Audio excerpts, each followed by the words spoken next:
मुकेश अंबानी की कहानी महत्वाकांक्षा, दृष्टि और उत्कृष्टता की निरंतर खोज की है।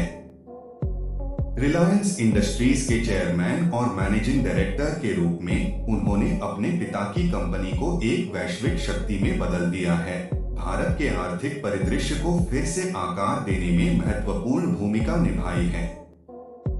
यह कथा आधुनिक व्यावसायिक इतिहास के सबसे प्रभावशाली व्यक्तियों में से एक के जीवन और विरासत को दर्शाती है। मुकेश धीरूभाई अंबानी का जन्म 19 अप्रैल 1957 को अदन, यमन में हुआ था, जहां उनके पिता Dhirubhai Ambani gas station attendant के रूप में काम करते थे और बाद में व्यापार में उतर गए और अंततः भारत लौट आए। मुंबई में एक साधारण 2 बेडरूम के अपार्टमेंट में पले बढ़े मुकेश को बचपन से ही कड़ी मेहनत, मितव्ययिता और उद्यमिता की शक्ति में गहरी आस्था का अनुभव हुआ। बचपन में मुकेश एक शांत और पढ़ाकू बच्चे थे, अक्सर किताबों में डूबे रहते थे। उनका विज्ञान और गणित की ओर स्वाभाविक झुकाव था, जिसने बाद में उन्हें मुंबई में institute of chemical technology (ICT) में केमिकल इंजीनियरिंग की पढ़ाई करने के लिए प्रेरित किया।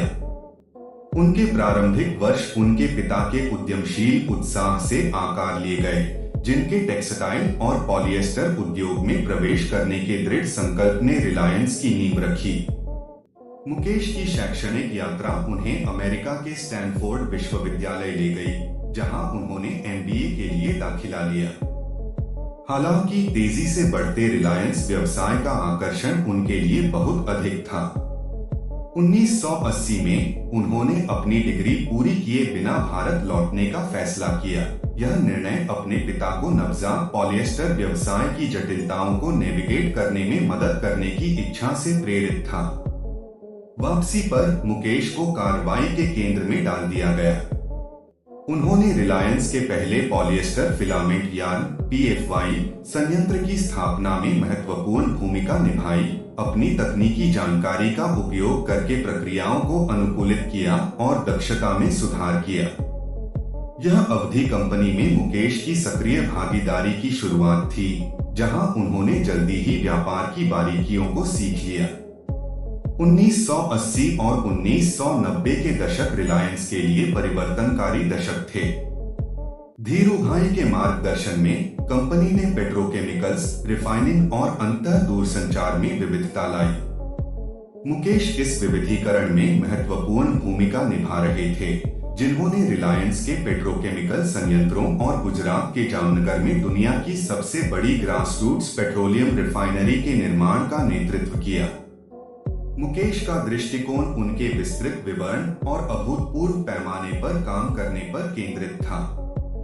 उन्होंने समझा कि वैश्विक मंच पर प्रतिस्पर्धा करने के लिए रिलायंस को अभूतपूर्व पैमाने पर काम करना होगा, जिससे बाजार पर हावी होने के लिए पैमाने की अर्थव्यवस्थाओं को प्राप्त किया जा सके। इस अवधि के दौरान उनके नेतृत्व की विशेषता साहसी निर्णय लेने, विशेष रूप से दूरसंचार पर विवादास्पद लेकिन अंततः सफल दांव लगाने की थी। मुकेश अंबानी का भारत के आर्थिक परिदृश्य में सबसे परिभाषित योगदानों में से एक रिलायंस जियो का लॉन्च रहा है। 2016 में जियो ने भारतीय दूरसंचार बाजार में क्रांति ला दी, अभूतपूर्व डेटा गति प्रदान करके और कीमतों को काफी कम करके देश भर में इंटरनेट एक्सेस को लोकतांत्रिक बना दिया। जियो की सफलता न केवल मुकेश की दृष्टि का प्रमाण थी, बल्कि बड़े पैमाने पर जटिल परियोजनाओं को निष्पादित करने की उनकी क्षमता का भी प्रमाण थी।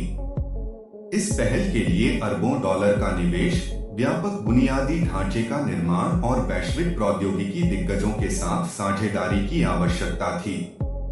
मुकेश के नेतृत्व में जियो ने तेजी से भारत में सबसे बड़े मोबाइल नेटवर्क ऑपरेटर के रूप में अपना स्थान बना लिया, एक डिजिटल क्रांति को उत्प्रेरित किया जिसने हमेशा के लिए भारतीयों के संचार, कार्य और मनोरंजन के तरीके को बदल दिया। मुकेश अंबानी की यात्रा चुनौतियों और विवादों के बिना नहीं रही है। 2002 में धीरूभाई अंबानी की मृत्यु के बाद अंबानी परिवार का विवाद मुकेश और उनके छोटे भाई अनिल के बीच उच्च प्रोफाइल विभाजन का कारण बना। रिलायंस साम्राज्य का विभाजन एक अशांत अवधि थी जो कानूनी लड़ाइयों और तीव्र सार्वजनिक जांच से चिह्नित थी। इन चुनौतियों के बावजूद मुकेश रिलायंस इंडस्ट्रीज के निर्विवाद नेता के रूप में उभरे। उनकी रणनीतिक समझ और अथक प्रयासों ने उन्हें खुदरा और नवीकरणीय ऊर्जा सहित नए क्षेत्रों में कंपनी का विस्तार करने की अनुमति दी। हालांकि उनके व्यापारिक तरीकों की आलोचना भी हुई है, खासकर एकाधिकार प्रवृत्तियों और रिलायंस और भारतीय सरकार के बीच घनिष्ठ संबंधों के संदर्भ में। मुकेश अंबानी का भारत पर प्रभाव केवल बोर्डरूम तक ही सीमित नहीं है। डिजिटल रूप से जुड़े भारत के लिए उनकी दृष्टि ने देश को प्रौद्योगिकी के तेजी से अपनाने में तेजी लाई है, जिससे यह दुनिया की सबसे तेजी से बढ़ती डिजिटल अर्थव्यवस्थाओं में से एक बन गया है।